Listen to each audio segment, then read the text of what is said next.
So my first player picked will have to be Nathan Cleary. I mean, if you look about who has involvements in team tries and who is able to create points, the Panthers will be right at the top of the tree once again, and Nathan Cleary for mine. After the season he had last year, although hampered with a little bit of injury at the start, he will start this season red hot and looking to I guess make more of a statement on what he already has on such a young career. He's a terrific player, goal kicker, has a hand in everything they do from an attacking point of view, and I think he'll be scoring plenty of points once again. So Nathan Cleary for me will be first picked.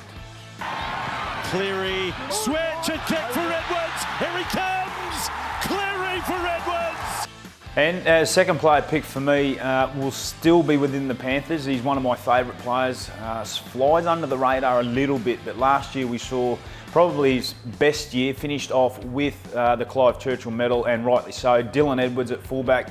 For such a smaller type fullback, he can get through in a mountain of work, which creates a lot of points. He's again has a lot of hand in what they do from an attacking point of view, but also offensively, what he's able to do and provide for his side is second to none. His season last year was probably not dissimilar to the year before. He's a very consistent player, plays long minutes, plays a long period of time.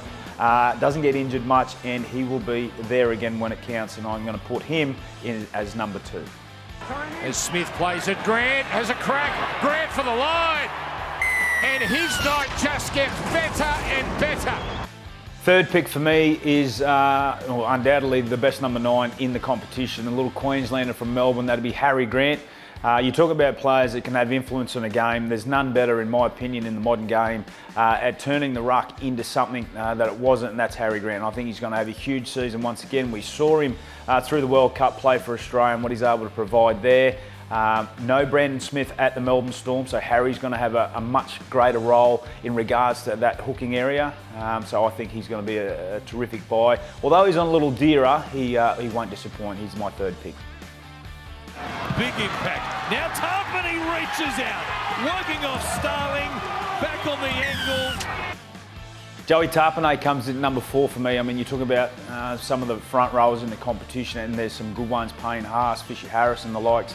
But Joey Tapine for me is one of those players, just signed a big long-term deal. I'll be looking to, I guess, solidify himself as the premier prop. I think he is that as we speak. He's got the opportunity to have a short hand. He's got an opportunity for an offload. He makes good meters. He is a point scoring machine. I saw him through the World Cup, and obviously off his efforts last year, he'll be a huge success for the Canberra Raiders. Once again, he is number 4 for mine. Nickel Clogstad kept it alive. Kick, throw and chase. What a player, John Bateman. Yeah, number 5 for me. I'm going to sort of split it 5/6. Bateman obviously coming over from Super League. He'd spent some time here at Canberra before going over to Super League. He is back. He is at the West Tigers. He will be looking to make amends or continue. He's a terrific player, can really have an influence in the group. I think Bateman will be a terrific acquisition for the Tigers and be able to provide that little bit of X factor out on the edge. Now, the other player I'm going to throw in with that 5/6, as I said, is David Fifita. Now, David Fifita has copped his fair share of criticism from all the pundits, but I think the best thing that's happened to Dave Fifita is the fact that Kieran Foran has gone to the Gold Coast Titans on that left edge and will be giving Dave plenty of orders and what to do and how to do it. And I'm sure Dave will be a beneficiary of having Foran inside him. And on the back of that, I think he'll have a terrific year.